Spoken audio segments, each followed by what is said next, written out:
ଲକ୍ଷ୍ନୌ ବିରୁଦ୍ଧ ମ୍ୟାଚ୍ ପରେ ହାର୍ଦ୍ଦିକ ପାଣ୍ଡ୍ୟା କଲେ ବଡ଼ ଖୁଲାସା। ମୋ ବିରୁଦ୍ଧରେ ହୋଇଛି ଷଡ଼ଯନ୍ତ୍ର। ଗତ 4 ତାରିଖ ସୋମବାର ଦିନ ଖେଳାଯାଇଥିବା ମୁମ୍ବାଇ ଏବଂ ଲକ୍ଷ୍ନୌ ମୁକାବିଲାରେ Mumbai Indians Lucknow super Giants ଦଳକୁ 6 ୱିକେଟ୍ ବ୍ୟବଧାନରେ ପରାସ୍ତ କରି ଏକ ଦମଦାର ବିଜୟ ହାସଲ କରିଥିଲା।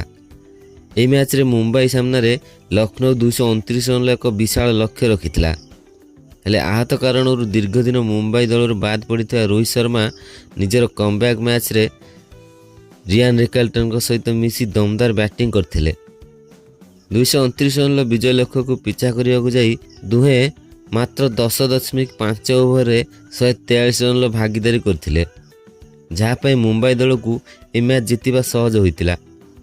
ରୋହିତ ନିଜର ଏହି କମ୍ବ୍ୟାକ୍ ମ୍ୟାଚ୍ରେ ମାତ୍ର 44 ବଲ୍ରେ 84 ରନ୍ର ଏକ ବହୁମୂଲ୍ୟ ପାଳି ଖେଳିଥିଲେ।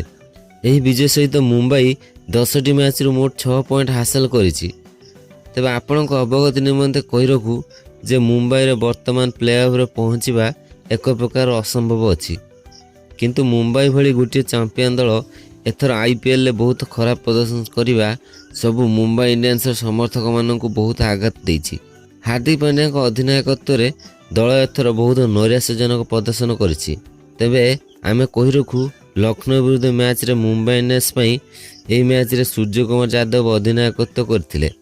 ଏଥିସହିତ ଦଳର ଅଧିନାୟକ ହାର୍ଦ୍ଦିକ ପାଣ୍ଡ୍ୟା ଏହି ମ୍ୟାଚ୍ରେ ଖେଳି ନଥିଲେ।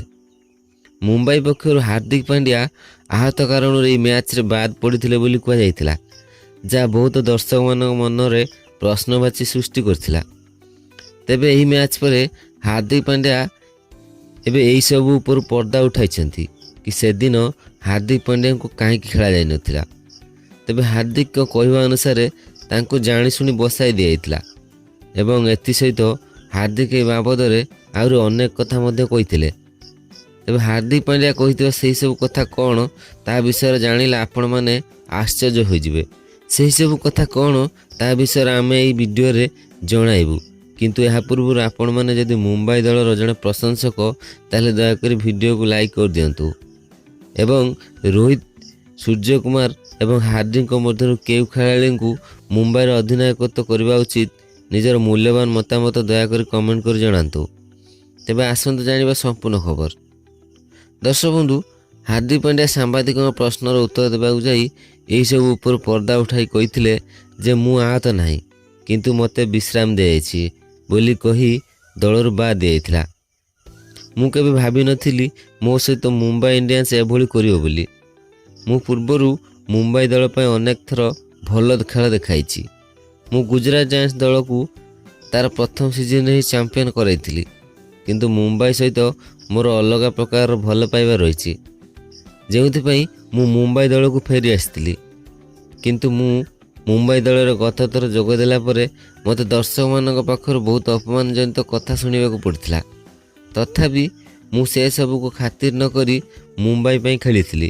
କିନ୍ତୁ ମୁଁ ବୁଝିପାରୁନି ପୂର୍ବରୁ ମୁଁ ଅଧିନାୟକତ୍ୱ କରିଥିବା ମ୍ୟାଚ୍ରେ ଆମ ଦଳର କୌଣସି ବି ଖେଳାଳି ଭଲ ଖେଳୁନଥିଲେ କାହିଁକି।